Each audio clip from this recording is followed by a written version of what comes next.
primero que nada, buenos días maestras, buenos días maestros. Le damos la más cordial bienvenida al doctor Alberto Arnau. Muchas gracias por estar aquí presente, por acompañarnos en este diplomado que habla acerca del papel fundamental que juega el supervisor. Me voy a permitir leer la semblanza del doctor Arnaut. Él es investigador del Colegio de México, es licenciado en Derecho por la UNAM y maestro en Ciencia Política por el Colegio de México.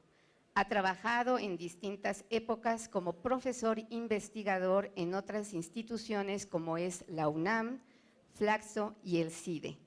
Entre sus publicaciones se encuentran Historia de una profesión, los maestros de educación primaria en México, CIDE, la federalización educativa en México, Colmex-CIDE, el CENTE y la descentralización educativa del CIDE, evolución de los grupos dominantes del CENTE, también del CIDE, es coordinador junto con Silvia Giorulli del tomo 7 correspondiente a educación de la colección Los grandes problemas de México, Colmex.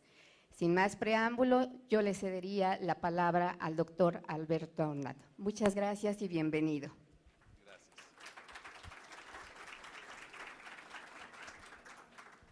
Bueno, agradezco su presencia, me da mucho gusto estar aquí con ustedes. Sé que vienen de varios estados, sobre todo de las áreas de varios estados y del Distrito Federal, ¿no? De las áreas correspondientes a la gestión de la educación básica en sus respectivas entidades federativas.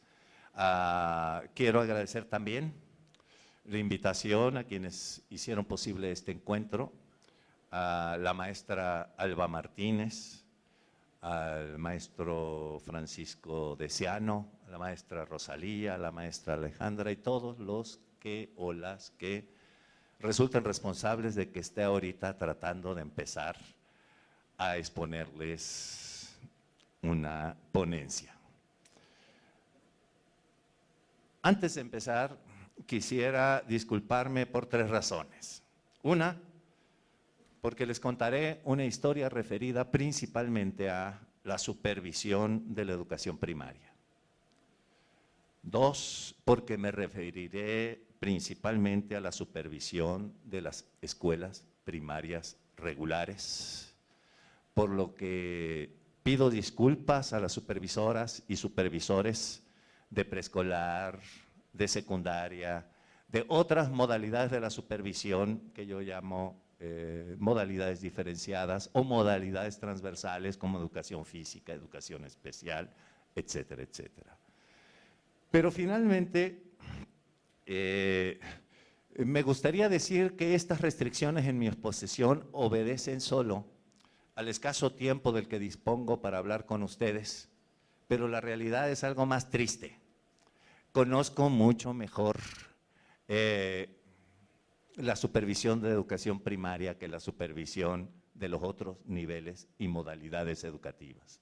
Tengo un atenuante: la supervisión de preescolar, de secundaria y de las otras modalidades educativas ha sido menos estudiada, incluso por sus propios protagonistas. Bueno, una vez pedidas disculpas de antemano por este hecho, quiero señalarles que mi exposición se dividirá en 3 grandes partes. Una larga historia desde el Paleolítico hasta la víspera del Acuerdo Nacional para la Modernización Educativa de 1992. Después habrá más historia, pero intentaré un análisis más estructural del cambio que vino después de 1992 y sobre todo a lo largo de los últimos años de gestión del sistema educativo federalizado en 1992. Y al final terminaré con algunas reflexiones de aquello que yo considero los principales retos que ahora está afrontando la supervisión escolar. Así es que mucha historia, algo de estructura durante los años que llevamos de sistema federalizado y finalmente una reflexión sobre lo que yo veo como los principales retos. Siempre me gustaría comenzar en un tono bíblico y decir que en el comienzo no había nada, pero no es cierto. En la historia de la educación de México y de cualquier otro país del mundo, en el comienzo siempre había algo. En México, por ejemplo, a principios del siglo XIX, en el México independiente, no teníamos escuelas en el sentido en que ahora se entiende, pero teníamos maestros y maestras. Y además teníamos esto que ahora se llama supervisión escolar, que entonces se llamaba inspección escolar o veeduría escolar, mirones escolares, que a nombre del municipio o a nombre de los departamentos y órganos colegiados de la instrucción pública que se empezaron a desarrollar a principios del siglo XIX, se encargaban de fiscalizar las escuelas municipales y sobre todo las escuelas de los maestros particulares. En la supervisión participaba la iglesia de manera informal, todo el tiempo estaba sobre las escuelas municipales y sobre los maestros y las maestras particulares, para garantizar su honorabilidad, para garantizar que no hubiera allí enseñanzas subversivas o contrarias a los principios de la religión católica, etcétera, etcétera. Inspectores municipales e inspección difusa e informal por parte de la iglesia, los párrocos, los sacerdotes, los curas de pueblo, etcétera, etcétera. Aquí ocurría algo muy curioso.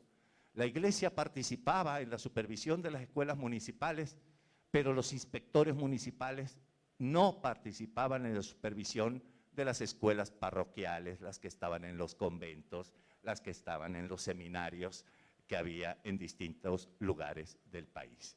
Este fue el comienzo. Durante esta etapa empezamos a ver una mayor presencia de los ayuntamientos en la prestación de los servicios educativos. Los ayuntamientos comienzan a absorber las escuelas comunitarias sostenidas por las cajas de comunidad y comienzan a jugar un papel más relevante en la autorización del ejercicio de la docencia por parte de los maestros particulares.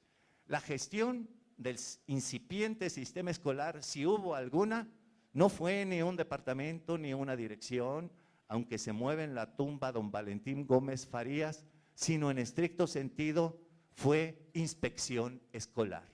En el comienzo la gestión del sistema escolar fue llamada ya inspección.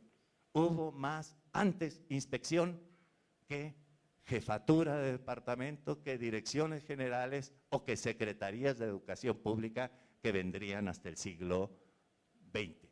Entonces lo que tenemos es una inspección. ¿Pero cuál era la inspección? Era una inspección no permanente, no integrada por cuadros permanentes, sino una inspección casuística. Había un problema en tal o cual escuela particular o en tal escuela municipal, y entonces el ayuntamiento le pedía a un notable de la localidad que se encargara de irle a echar un ojo a esa escuela para ver si es cierto que había tales o cuales problemas.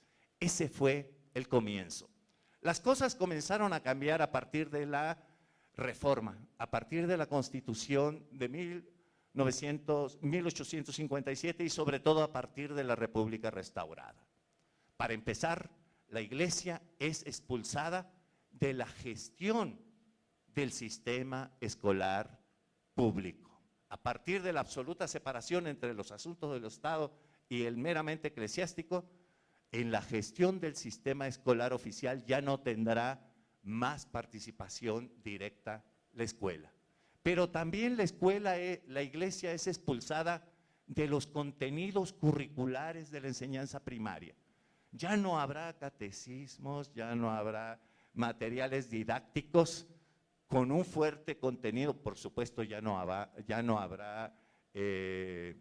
educación religiosa en las escuelas públicas, oficiales, que cada vez serán más laicas, gratuitas y obligatorias. El currículum básico, lectura, escritura, cálculo, se amplía. Ganan terreno sobre todo las asignaturas en educación primaria asociadas a la formación en ciencias naturales y las asignaturas asociadas a la socialización política. Se introduce, además de lectura, escritura y cálculo, sistema métrico decimal, nociones de biología, nociones de química, nociones de física y lo que es más importante en términos político-ideológicos, las asignaturas relacionadas con la socialización política, con la formación de los futuros ciudadanos del nuevo México liberal, como eran geografía, historia y educación cívica. Cambia pues la realidad de las escuelas. El Estado comienza a asumir una creciente responsabilidad en la construcción del sistema educativo nacional, en la construcción del sistema educativo nacional por dos rutas. Una mediante la creciente regulación de los sistemas escolares públicos y privados y por otro lado, mediante su creciente participación directa en la prestación de los servicios educativos. Son los años en que se expande aceleradamente el sistema escolar municipal en todo el país, al mismo tiempo que tienden a disminuir la presencia de los maestros particulares que enseñaban a los niños las primeras letras en su propia casa o en la casa de los niños, o tienden a disminuir las escuelas de orientación católica y orientación religiosa. Gana terreno, pues, el mundo escolar oficial y de esa manera tiende a transformarse la profesión docente. De una profesión que se realizaba, ocupación que se realizaba o en la casa del niño o la niña o en la casa del maestro o la maestra, pasa a realizarse, a desarrollarse cada vez más en un nuevo espacio que se está construyendo desde el Estado, en la escuela, al margen de la casa del maestro, pero también al margen de la casa del niño.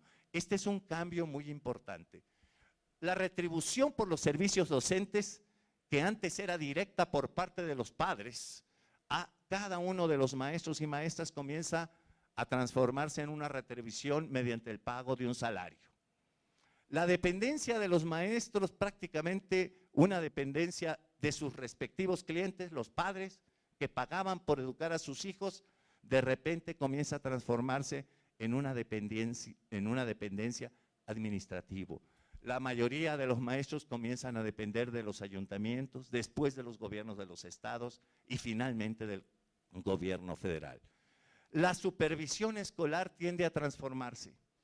La supervisión escolar en la época de la República Restaurada adquiere dos características fundamentales. Es una supervisión, por un lado, policíaca, ¿no? Policíaca, administrada por los ayuntamientos y por algunos agentes de los gobiernos de los estados y estaba encaminada a garantizar que los padres enviaran a sus hijos para cumplir con la obligatoriedad de la enseñanza primaria elemental de 2 años. Esa es la primera inspección. Y comienza a surgir una nueva inspección. La inspección que ya no está en manos de los ayuntamientos y no tiene un carácter policíaco, sino una inspección político-administrativa, que comienzan a ejercer las instancias de cada gobierno estatal sobre los ayuntamientos para que cumplan con sus obligaciones en el establecimiento y sostenimiento de las escuelas públicas municipales gratuitas. Por tantos habitantes en cada localidad se establecerá una escuela para niños y otra para niñas. Así decían todas las leyes de educación de los estados de la República.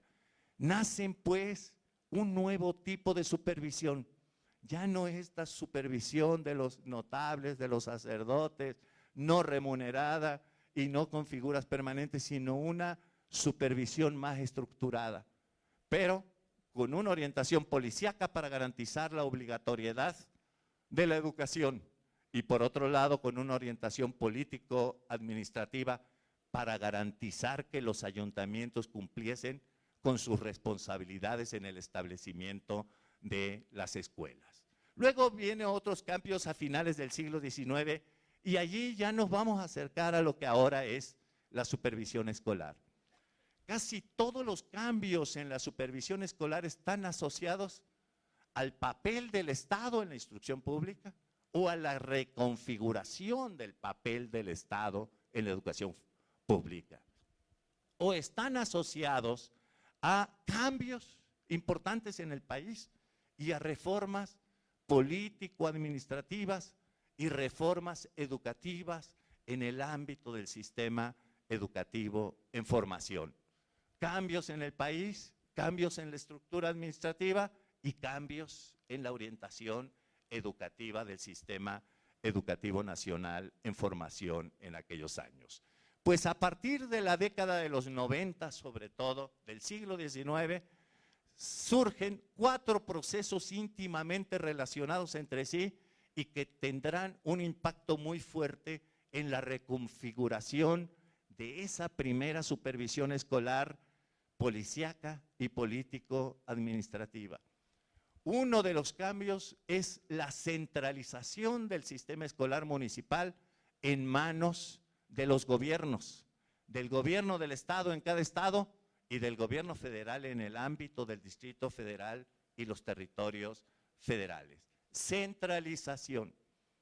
2, reforma pedagógica, nuevos métodos de enseñanza, nueva organización escolar, nuevo todo, ¿sí? Comienzan a elaborarse los libros de texto ya en los términos, para las escuelas en los términos en que ahora lo conocemos. Segundo cambio, reforma educativa. Ya tuvimos reforma político-administrativa, centralización.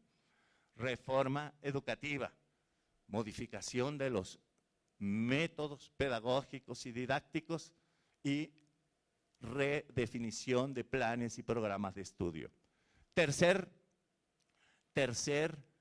cambio, fundación de las primeras escuelas normales modernas en el país. La fundación de la escuela normal veracruzana, la formación de la escuela normal de profesores del DF, que será la base para que después se fundara la Nacional de Maestros, la fundación de la Escuela Normal de Coahuila, la Miguel F. Martínez de Monterrey, etcétera, etcétera. Se multiplican las escuelas normales modernas y se pone énfasis en esas escuelas, en la formación pedagógica y la formación didáctica. Nace uno de los timbres de la profesión docente. La formación no en cuanto al qué es lo que se va a enseñar, sino la formación en cuanto al cómo se va a enseñar. Pedagogía teórica, práctica y didácticas, a veces didácticas especiales para cada asignatura, serán el eje de la formación de los futuros maestros a finales del siglo XIX. Centralización, reforma pedagógica y fundación de normales transforman la supervisión escolar. Centralización hace que la supervisión escolar se transforme ya no en la supervisión de una instancia de gobierno sobre actores ajenos a esa instancia de gobierno, como es el caso del ayuntamiento sobre los padres para que envíen a sus hijos, o de los gobiernos de cada estado sobre los ayuntamientos para que funden y sostengan escuelas. No, ahora se empezará a desarrollar una supervisión sobre el personal directivo y docente de las escuelas que dependen administrativa y laboralmente de cada supervisor. Este es un cambio muy importante. El supervisor ya no será aquel que va a ver cómo se comportan los otros, sino a ver cómo se comportan los suyos, los que dependen de él en términos laborales y administrativos. Este es un cambio muy importante. Y además, ya no será la supervisión del gobierno del estado sobre escuelas que dependen de los ayuntamientos, sino cada vez más será la supervisión de los gobiernos estatales sobre escuelas que cada vez dependen más de cada uno de los gobiernos estatales. Segundo, ya no serán los supervisores, los notables, los sacerdotes, como en la primera mitad del siglo XIX, los supervisores, sino comenzarán a ser los pedagogos y las primeras generaciones de egresados desde las escuelas normales modernas de finales del siglo XIX. Ya no cualquiera puede ser supervisor o habilitado para una supervisión casuística, sino comienzan a ser reclutados los supervisores de las primeras generaciones de maestros egresados de las escuelas normales rurales. Este cambio es muy importante, pero además hay otro cambio, y quizá es más importante todavía.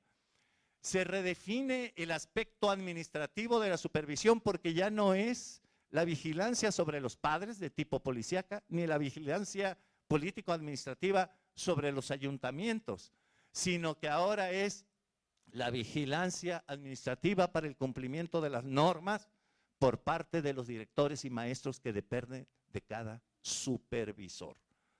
Eso es por un lado, pero por otro lado nace al calor de la reforma pedagógica de finales del siglo XIX, lo que ahora se denomina desde entonces, y desde entonces se denominó así, la supervisión técnico-pedagógica.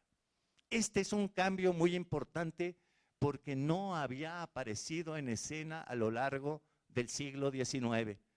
Ya no es administrativa solo, sino además comienza a ser técnico-pedagógica.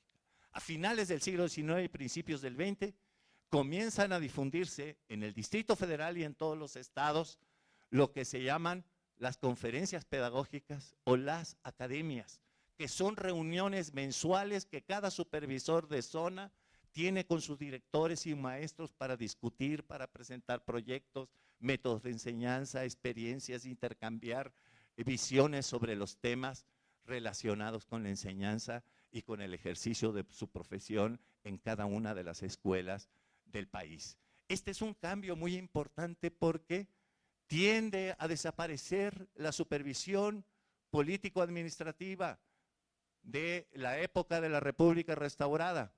Tiende a desaparecer la inspección policíaca porque se consolida de tal manera la escuela pública que ya el problema no es llevar a los niños, sino crear el número suficiente de escuelas y reclutar el número suficiente de maestros para poder atender una creciente demanda por educación escolar. Entonces, ahora la supervisión tiende a trasladarse a lo técnico pedagógico o se combina de distintas maneras entre lo administrativo y lo técnico pedagógico. En el Distrito Federal, durante algún tiempo incluso se distinguió entre físicamente en cuanto al nombramiento entre el supervisor administrativo por un lado y el supervisor técnico pedagógico por el otro. Incluso creo que en algunos estados de la República quedan rescoldos de esta diferenciación. Hasta hace algunos años en el estado de Chihuahua, por ejemplo, había inspectores, supervisores técnico-pedagógicos y por otro lado, inspectores administrativos. Entonces, lo que tenemos aquí es una diferenciación de los campos, administrativa sobre un personal que depende de cada uno de ellos y por otro lado, técnico-pedagógica que privilegia la conducción y el apoyo académico a las escuelas. Bueno, doy un salto. A partir de 1920, el cambio más importante es la fundación de la Secretaría de Educación Pública, que se le abre la posibilidad de establecer escuelas en todo el territorio nacional. En cada estado surgen dos subsistemas. Se crea un sistema educativo dual, por llamarlo así, que persiste hasta nuestros días en los estados que lograron conservar sus respectivos subsistemas educativos estatales. Estos dos subsistemas, uno era el antiguo subsistema estatal que venía del siglo XIX y el nuevo subsistema educativo federal que comenzó a construirse a partir de 1920 y que dependía directamente de la SEP a través de los directores de educación federal y de los inspectores de zona de educación federal. En cada estado, pues, tenemos dos subsistemas, el antiguo estatal y el nuevo sistema educativo federal postrevolucionario.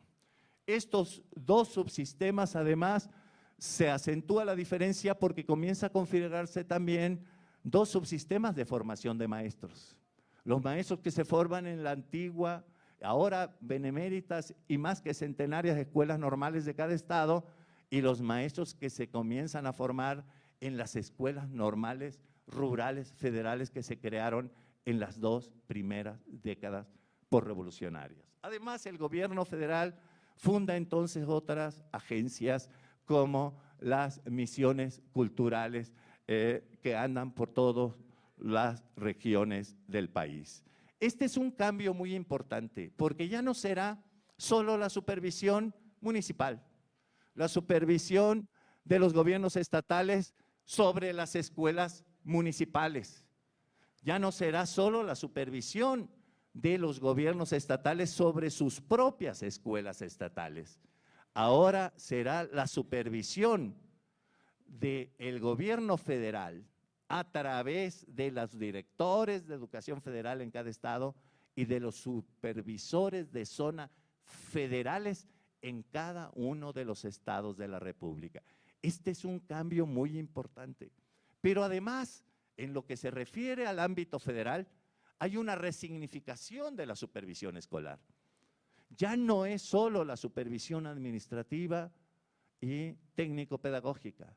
Ahora es el supervisor convertido en constructor de escuelas, en fundador de escuelas, en reclutador de maestros para la escuela rural mexicana del Estado postrevolucionaria. Pero además la orientación pedagógica, profesionalizante, la formación para el ciudadano liberal tiende a ser reorientada hacia una escuela abierta a las comunidades y orientada hacia el mejoramiento de las comunidades y a la integración nacional de las comunidades. Y en la década de los 30, una escuela volcada hacia afuera para apoyar las reformas sociales del gobierno cardenista, sobre todo la reforma agraria. Hay pues una resignificación del papel de la escuela, de los maestros, que afecta de manera decisiva el papel de los supervisores y supervisoras escolares. Este es un cambio muy importante en las primeras 2 décadas postrevolucionarias. Después, a partir de 1940, hay una redefinición otra vez del papel de la escuela, del papel de los maestros y, por supuesto, resignificación otra vez del papel de los supervisores, sin abandonar una fuerte orientación social, humanística y científica. La reforma al artículo 3 constitucional modera la política educativa. Y además se inician una serie de transformaciones en el sistema educativo que afectará a los supervisores. El énfasis se pondrá en crecer. El otro énfasis se pondrá en crecer de una manera homogénea, ¿sí?, y uniforme en todo el país. A partir de los 40 tienden a homologarse, a uniformarse planes y programas de estudio de educación básica, planes y programas de estudio de enseñanza normal. Se tienden a uniformar y a homologar condiciones de trabajo. Todos los maestros quedan agrupados en el Sindicato Nacional de Trabajadores de la Educación hace casi 70 años. Se nivelan condiciones salariales. Tiende a homologarse el currículum que culmina ya no solo con el mismo plan de estudio para todas las escuelas primarias del país, sino con el mismo libro de texto gratuito a partir de la distribución de los libros de texto gratuito del CONALITEC. Se uniforman hasta los edificios, porque el CAP se impone un mismo estilo arquitectónico a todas las escuelas primarias, secundarias y de preescolar del país. Quedan pocos rescoldos de aquellas escuelas diversificadas, sostenidas, construidas por las comunidades, construidas por los ayuntamientos, construidas por los estados. Todo tiende a formatizarse, a uniformarse, a homogeneizarse, ¿sí? El sistema se orienta fundamentalmente a crecer. El punto más importante, y yo creo que tenían razón, era la expansión para universalizar el acceso a la misma educación. Este modelo de expansión, de desarrollo educativo y de gestión del sistema comienza a hacer crisis en la década de los 70. Hace crisis la gestión centralizada de un sistema educativo nacional que había crecido de 3,000 maestros a principios de la era posrevolucionaria a más de 500,000 maestros de principios de la década de los 70. Hace crisis el modelo de gestión del sistema educativo nacional, pero hace crisis también el modelo educativo.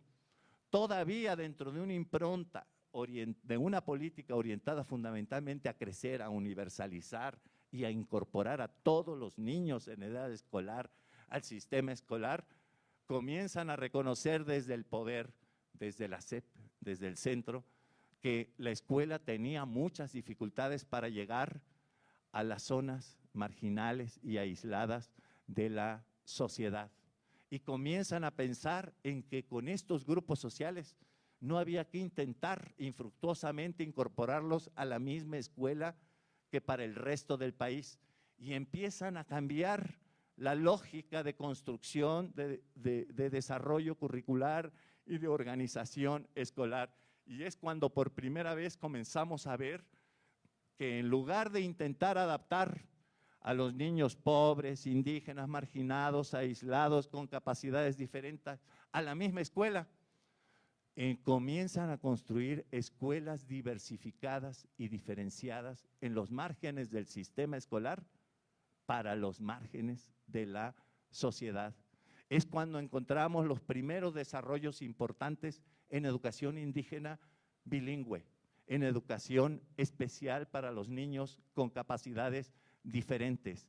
Es cuando encontramos la invención o construcción del modelo de educación comunitaria para las comunidades aisladas, marginadas y pobres del país.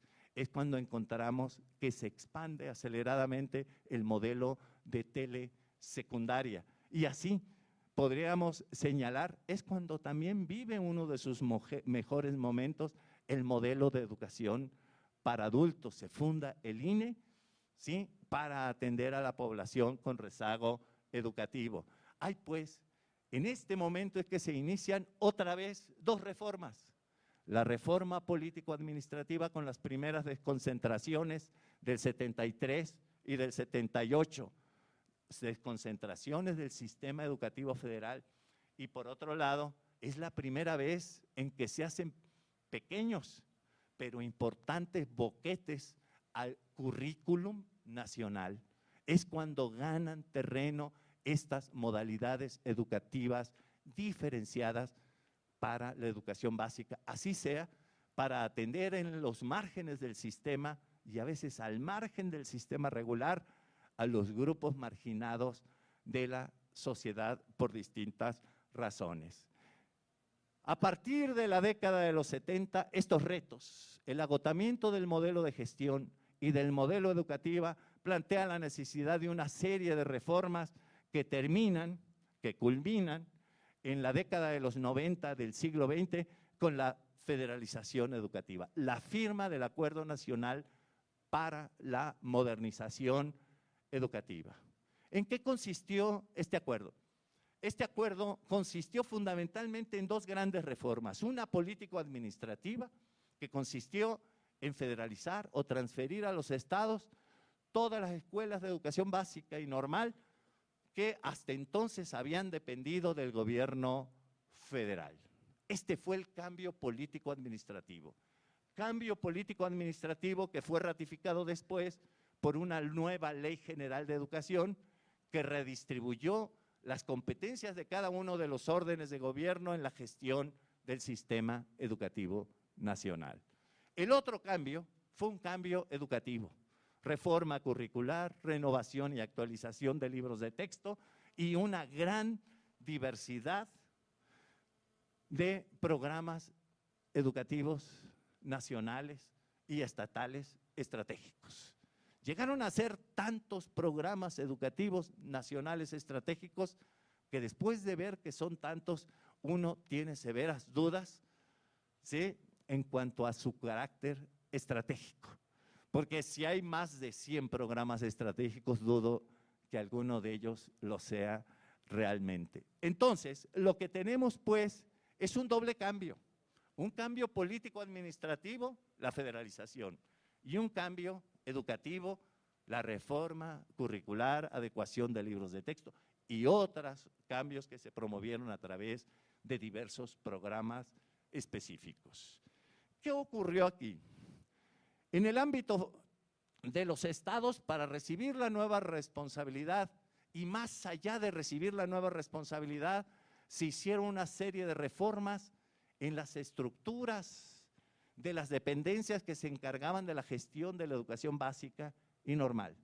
Y estos cambios se hicieron no solamente para recibir la nueva responsabilidad transferida por el gobierno federal, sino también para asumir la responsabilidad de conducir al conjunto del sistema educativo de cada estado.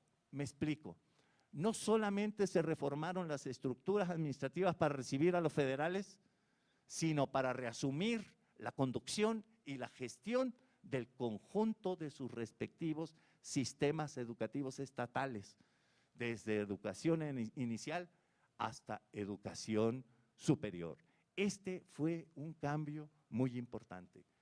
Pero el cambio más importante ocurrió en alrededor de la mitad de los estados en los que desde hacía más o menos 50 años no contaban con una experiencia en la gestión de su sistema de educación básica. Tenían universidades, tenían preparatorias, tenían normales, pero prácticamente no contaban con instituciones de educación básica, preescolar, primaria y secundaria, que llegaron a ser predominantemente federales. Y en los últimos territorios federales, como el de Quintana Roo y Baja California Sur, prácticamente nunca habían tenido experiencia en la gestión de la educación básica, porque desde siempre habían sido distritos y territorios federales. Así es que el cambio más importante ocurrió allí, no tanto en los estados que tenían una larga tradición, un subsistema educativo fuerte, ¿no?, como es el caso extremo del Estado de México, cuyo subsistema de educación básica es del mismo tamaño o más que los dos subsistemas federales en el estado, el de Valle de Toluca y el del Valle de México, o Nuevo León, o Jalisco, o Coahuila, o cuantos otros estados con subsistemas estatales fuertes. Pero generalmente, mis amigos que se dedican a estos temas dicen, en el 92 se descentralizó solo la talacha, solo la responsabilidad administrativa, la laboral, la financiera, la política, se transfirió el conflicto de la CENTE, del CENTE, etcétera, etcétera. Y yo les digo, como me gusta darles la contra, que a los estados entonces no solo se les transfirió una responsabilidad político, administrativa y financiera, sino también una fuerte responsabilidad en la conducción técnico-pedagógica de sus respectivos sistemas educativos. Ese es el punto. ¿Por qué pienso esto, que ocurrió esto? Uno, porque en el ámbito más cercano a la escuela es muy difícil distinguir lo educativo de lo administrativo. Incluso hay aspectos administrativos que tienen mayores consecuencias sobre los logros en los aprendizajes de los niños que los aspectos meramente pedagógicos y académicos. Estoy diciendo una herejía. Por ejemplo, para que ocurra el proceso de enseñanza-aprendizaje en las escuelas, pues tiene que haber maestros. Y para que haya maestros, ¿qué es lo que tiene que pasar? Pues que los supervisores y supervisoras hagan su tarea, ¿no? Que negocien con los posibles maestros, que negocien con la delegación sindical, con el jefe del nivel educativo de que se trata, con las autoridades centrales, con la oficialía mayor de la SEP de cada estado, etc., y hasta con el gobierno federal. Tienen que surgir un montón de gestiones administrativas para que haya maestro, y sin maestro no hay enseñanza. Podrá haber aprendizaje porque ahora los niños aprenden en todos lados, pero enseñanza no. O conducción del aprendizaje no. O para que transcurra el proceso educativo tiene que haber, pues aunque sea un árbol, una carpa, una enramada, un corredor, un aula, una casa habilitada como escuela. ¿Y eso cómo se resuelve? Con gestión. Para que transcurra el proceso de enseñanza-aprendizaje, tiene que haber libros, materiales didácticos, tiene que haber útiles escolares, ahora tiene que haber hasta tabletas en cada una de las escuelas, aulas inteligentes. ¿Y cómo se consigue eso? Con un buen sistema de gestión escolar. Entonces, mi punto, exagerando este argumento, es que en el ámbito más cercano a la escuela es muy difícil distinguir lo administrativo de lo pedagógico. Entonces, cuando se transfiere lo administrativo, se está transfiriendo también una buena parte de lo pedagógico. Esto es exagerando el argumento y simplificando muchísimo porque el tiempo se me vino encima. Pero también fue una transferencia de nuevas responsabilidades en la conducción pedagógica, de los sistemas escolares transferidos y los sistemas escolares preestatales que ya estaban en los estados, bajo la responsabilidad de los estados. Por otra razón, si se les transfieren responsabilidades administrativas al mismo tiempo que se emprende una reforma educativa muy importante, pues inevitablemente tendrá que darse una transferencia implícita de responsabilidades en el aterrizaje, como se decía antes, de las reformas educativas realizadas y promovidas desde el centro. ¿Qué es lo que pasó? Nuevas responsabilidades administrativas y laborales y nuevas responsabilidades educativas. Pero las nuevas responsabilidades administrativas y sobre todo las nuevas responsabilidades en la conducción técnico-pedagógica de las reformas de la década de los 90 recayeron principalmente en los supervisores, en las supervisoras y en el personal de apoyo técnico-pedagógico a las escuelas. Y aquí es donde regresamos a nuestro tema. La federalización y las reformas educativas que comenzaron a realizarse a partir de 1992, hace casi 60, un poco más de 20 años, ¿sí? Implicó una serie de transferencias, sí, de responsabilidades administrativas a los estados, sí, también de responsabilidades educativas. Pero yo creo que una buena parte de estas nuevas responsabilidades administrativas y en la conducción técnico-pedagógica de las escuelas fueron transferidas, más que a los estados, en la práctica, a los supervisores, las supervisoras y al personal de apoyo técnico-pedagógico a las escuelas. Este es mi punto. La supervisión que durante muchos años se dedicó fundamentalmente a garantizar la continuidad de los servicios educativos, fundar escuelas, reclutar maestros, garantizar la paz en la escuela, en la zona, en la región, en el estado, en el sindicato y más allá del ámbito escolar, en la sociedad, de repente se le encomendaron fundamentalmente talacha burocrática administrativa, de traslado de información de abajo a arriba, de arriba a abajo, ¿sí? Ahora se les empezó a exigir intensificar la talacha administrativa por un lado y por otro lado intensificar la talacha académica, es decir, el apoyo, la conducción, el acompañamiento del trabajo académico de los maestros y de las escuelas. Pero ¿qué pasó en ese momento? Los supervisores fueron durante varios años una especie del eslabón perdido de las reformas político-administrativas y reformas educativas. Incluso cuando nos asomamos a los primeros programas educativos estratégicos de los 90, veremos que la mayoría de esos programas excluyeron a los supervisores. o le reservaron una muy escasa participación en el diseño y la operación de cada uno de esos programas. Afortunadamente, a la vuelta del siglo comenzaron a rectificar, pero sin duda, un programa como el de programa de educación los programas de educación compensatoria coordinados por el CONAFE, excluían a los supervisores hasta en aquello que más les incumbía, como era el otorgamiento de los reconocimientos por asistencia de los maestros a la escuela. ¿Cómo se llamaba ese componente de los programas educativos compensatorios? El programa, ¿mande? Un estímulo por presentismo. No, el otro.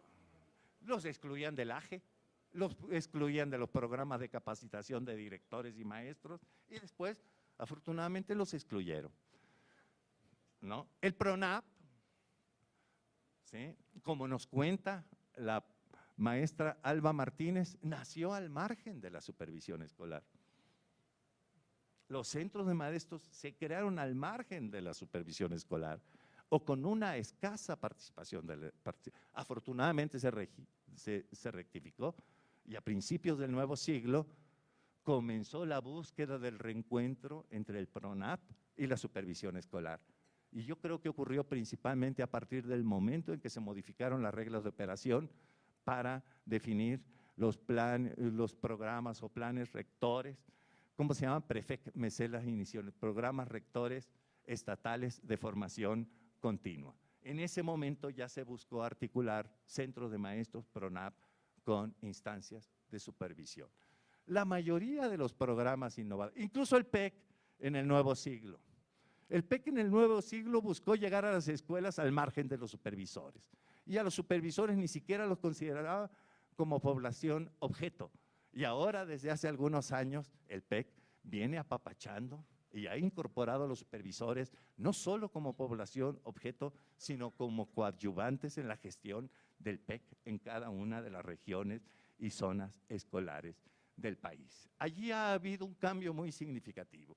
A veces me pongo a pensar que esta escisión entre programas innovadores estratégicos nacionales y líneas tradicionales de autoridad que van desde la dirección de cada uno de los niveles, jefaturas de sector, directores de zona, directores de escuela, maestros, esta segmentación que todavía subsiste en muchos aspectos entre las líneas tradicionales de autoridad y los programas nacionales estratégicos, es una especie de reminiscencia de la época de la Guerra Fría, de la década de los 70, cuando estaban enfrentados los equipos innovadores y tecnocráticos de Fernando Solana con los equipos normalistas y vanguardistas del maestro Carlos Longitud Barrios. Sin embargo, afortunadamente, a partir de finales de siglo y sobre todo al cambio de siglo, esta Guerra Fría y esta escisión, segmentación, compartimentalización comenzó a superarse de distintas maneras. Bueno, termino.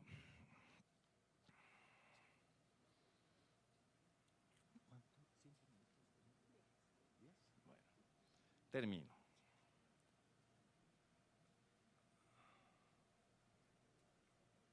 Decía que hubo una transferencia de responsabilidades político-administrativas y de nuevas responsabilidades en la conducción técnico-pedagógica del gobierno federal a los estados a partir de 1992, con base en los argumentos, espero que sean suficientes, ya señalados.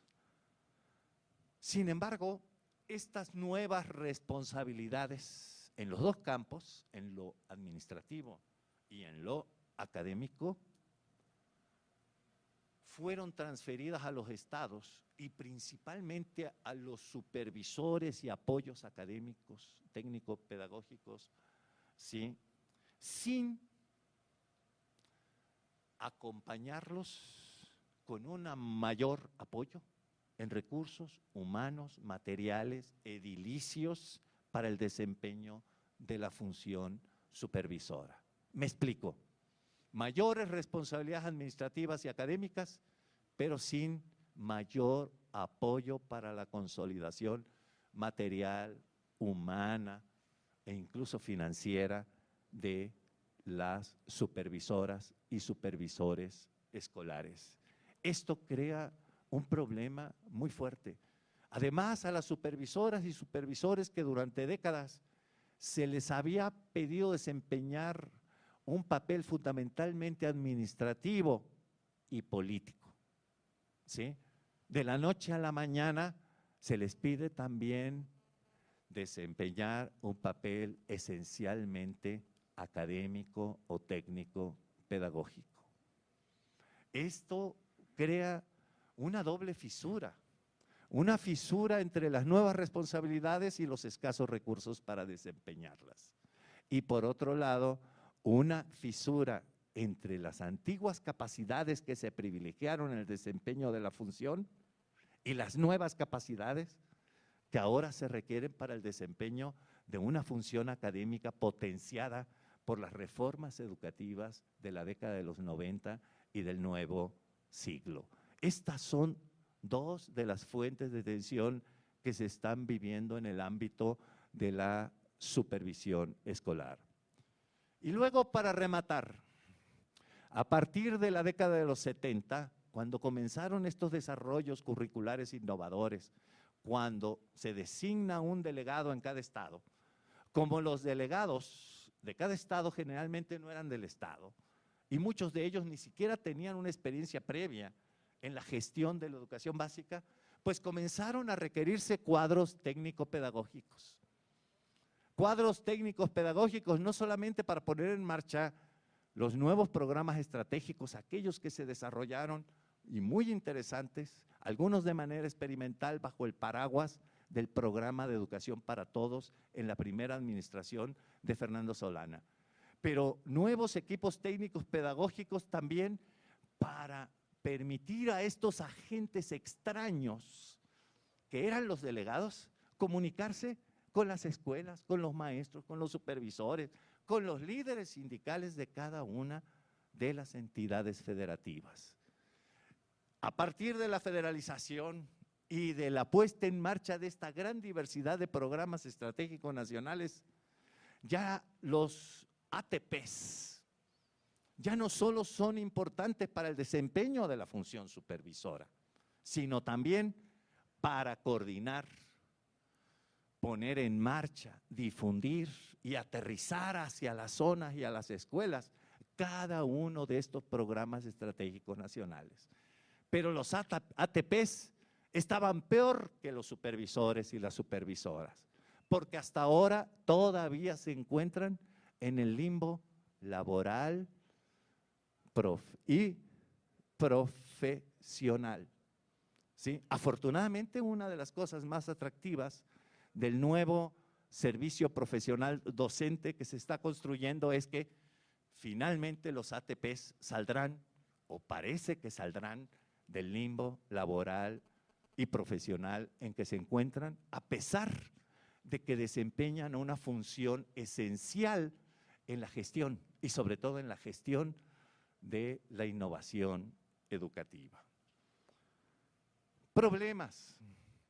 Hay muchos problemas en la supervisión escolar que fueron transferidos por el gobierno federal a los estados junto con las escuelas y la relación laboral y la administración de los maestros. Hay muchos problemas. Rigidez, discrecionalidad y arbitrariedad en la designación de supervisoras y supervisores. Desigualdad en la distribución de cargas y recursos entre distintas zonas de supervisión. Y después de la federalización se hizo visible diferencias radicales entre los recursos de que disponen los federales y los recursos de los que disponen los estatales en el ámbito de la supervisión y el apoyo académico a las escuelas. Sobrecarga administrativa, no solamente en las actividades del sector educativo, sino también en actividades de otros sectores.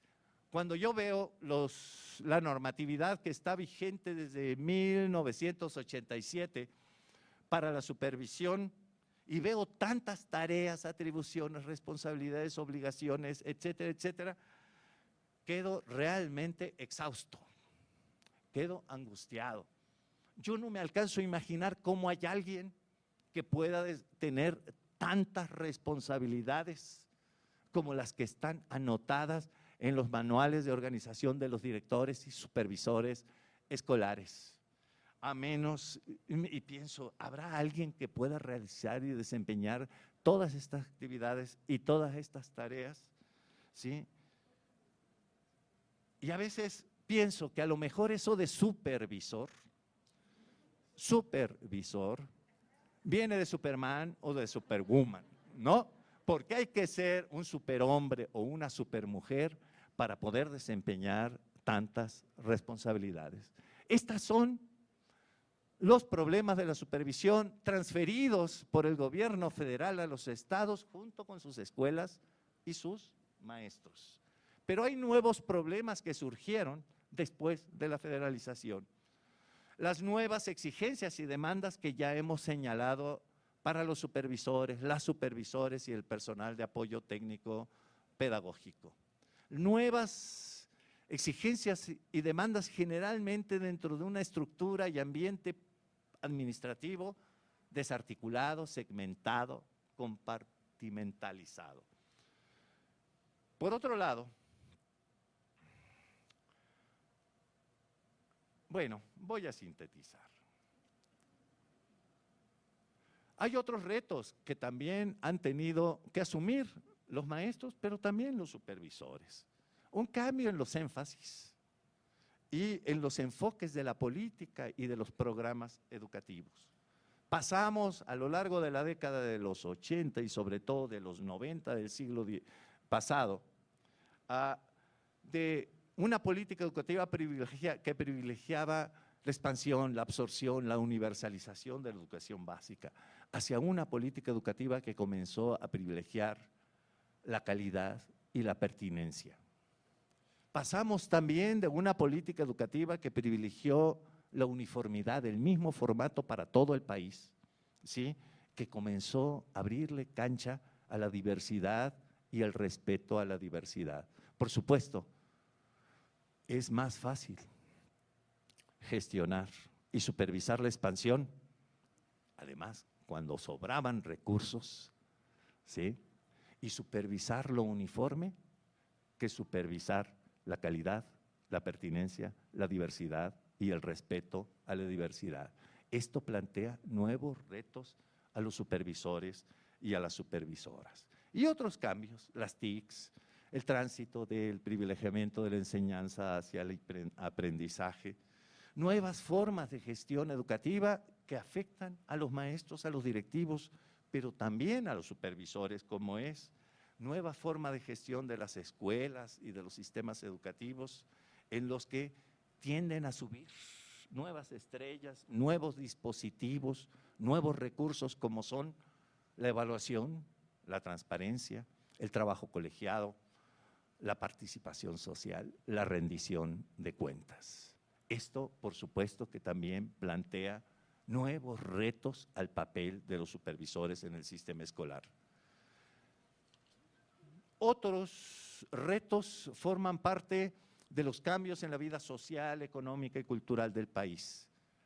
El reto, por ejemplo, que significa el que ahora estén llegando a la escuela los niños y niñas y jóvenes de más difícil escolaridad. Pero por otro lado, el reto de que ahora estén llegando a la escuela niños con mayores competencias, con mejor información y que también plantea nuevos retos a la docencia, a la dirección escolar y a la supervisión. Finalmente, hay un reto, que nos ha recordado de una manera espléndida un sociólogo francés, François Dubé, el reto de la llamada declinación de la institución escolar. Según este autor, se ha deteriorado la legitimidad de la escuela y la legitimidad del Estado. Se ha legitimado la centralidad de la escuela, entre otras razones porque han surgido otras agencias de socialización y de difusión del conocimiento que compiten con eficacia con la escuela. Pero también se ha legitimado se ha debilitado la legitimidad de la escuela derivada de la legitimidad del Estado. La escuela tenía el prestigio que le daba el ser una institución pública del Estado. El maestro tenía el prestigio que le daba el ser un funcionario público del Estado y tenía el prestigio de ser un profesional acreditado y titulado por el Estado. Pero ahora, cosas de la vida, el Estado también tiene problemas de legitimidad. Y una y otra vez se tiene que estar legitimando a través de los medios o a través de una legitimidad por resultados todos los días para ganar una siempre fluctuante opinión favorable para el desarrollo de sus políticas. Este es un cambio muy importante porque la escuela, los maestros, los directivos, los supervisores también se tienen que estar legitimando cada día, todos los días, minuto a minuto, ¿sí?, ante la sociedad a través de su comportamiento y de sus resultados. Este es un cambio muy importante que rebasa todas las reformas educativas y político-administrativas que pudieran existir en el futuro. La pérdida de la centralidad de la escuela en la sociedad y en el Estado. Termino. A lo largo de esta larga historia, en lo que se refiere a las funciones y organización de la supervisión, desaparecieron algunas. Tiende a desaparecer o casi ya desapareció la función policíaca, ¿no? Ya no tenemos la persecución de los niños y los padres porque no mandan a sus niños a las escuelas para garantizar la obligatoriedad de la primaria elemental. Desapareció también la supervisión de un orden de gobierno sobre otro, como la que ocurría entre los estados, los gobiernos de los estados y los ayuntamientos. Sin embargo, persisten las dos supervisiones que se configuraron a finales del siglo XIX, la administrativa y la técnica pedagógica de los supervisores y supervisoras sobre sus respectivos maestros que dependen de ellos también laboral y administrativamente. Este es un hecho importante y tiene más de un siglo de vigencia. En el ámbito normativo todavía conviven el antiguo escalafón de hace más o menos 80 años con el nuevo escalafón vertical que ya no es tan nuevo, que tiene ya casi 20 años. Y ambos están a punto de ser reemplazados parcialmente por el nuevo servicio profesional docente. En lo que se refiere al estilo de supervisión, lo que encontramos después de esta larga historia es la supervivencia de distintos estilos de supervisión escolar. Por un lado, un modelo de supervisión escolar anclado en el antiguo esquema normativo, burocrático, que busca controlar no solamente los logros, sino también las operaciones y las acciones y hasta la vida privada de los maestros y las maestras. Pero junto a ese estilo de supervisión autoritario y jerárquico tenemos la emergencia de un nuevo estilo de supervisión participativo, democrático, dirán algunos optimistas, colegiado, ¿sí?, y que además tiende a privilegiar el apoyo académico a las escuelas. ¿Cuál es el principal reto? El reto, yo creo que está viviendo la supervisión escolar, es el de reconocer que la supervisión escolar tendrá que resignificarse. Y esta es una de las cosas que aprendí hace muchísimos años de un seminario intenso coordinado por la maestra Alba Martínez. Distinguir entre la función y el agente o los agentes, la supervisión y el supervisor. Reconocer que la supervisión tendrá que ser colegiada, coparticipada, o ya no será más o perderá eficacia. Es una función, pero que ya no puede ser realizada por una sola figura. Es más, yo creo que nunca ha podido ser realizada en los hechos por una sola figura, pero ahora menos que nunca la supervisión será colegiada o no será. Además, La supervisión habrá que colocarla dentro de este entramado principal, que es el del apoyo académico a los maestros, a las escuelas, como parte de una función y de un sistema, ¿sí?, orientado a apoyar lo que ocurre en el aula, en las escuelas, y sobre todo a orientar y apoyar a los maestros. Es una función que tendrá que cumplirse de manera colectiva mediante una mejor comunicación y cooperación entre los supervisores y sus respectivos equipos técnicos, pero también con los equipos y ATPs que no están en las supervisiones y no están en cada uno de los niveles y modalidades educativas o en torno a esta gran diversidad de programas estratégicos. E incluso una mayor cooperación con las instituciones de educación superior, comenzando por la UPN y las escuelas normales de mi país. Son muchos cambios lo que se requieren. Hay otros cambios, hay unos cambios que se podrán dar mediante la reforma en los organigramas, pero no hay reforma en los organigramas que basten. Los cambios en la estructura podrán facilitar nuevas dinámicas, nuevos espacios de colaboración y comunicación, sino que tendrán que ocurrir en los estilos de gestión. Pero también hay que tener siempre presente algo que a mí me gusta siempre recordar cuando estoy frente a funcionarios educativos. Es una frase de Cecilia Braslavsky, esta socióloga de la educación y pedagoga argentina, que a mí me parece terrible, pero es cierto. A mí me gusta recordarlo frente a los funcionarios y las funcionarias educativas. Y lo hago como un reconocimiento a sus méritos y no porque sea sádico o porque quiera torturarlos. El reconocimiento de que la gestión educativa es principalmente una gestión de tensiones, gestión de tensiones. Hay tensiones que no tienen solución, no tienen solución.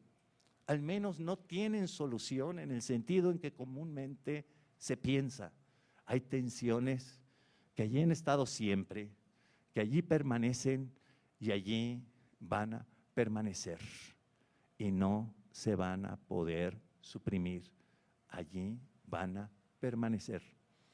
A lo más que se puede aspirar es a que las tensiones no entrampen y bloqueen al sistema educativo y que por el contrario se conviertan en tensiones creativas y productivas para continuar transformándolo. Y eso ustedes lo saben muy bien porque lo han vivido en carne propia. Gracias por su paciencia y su atención.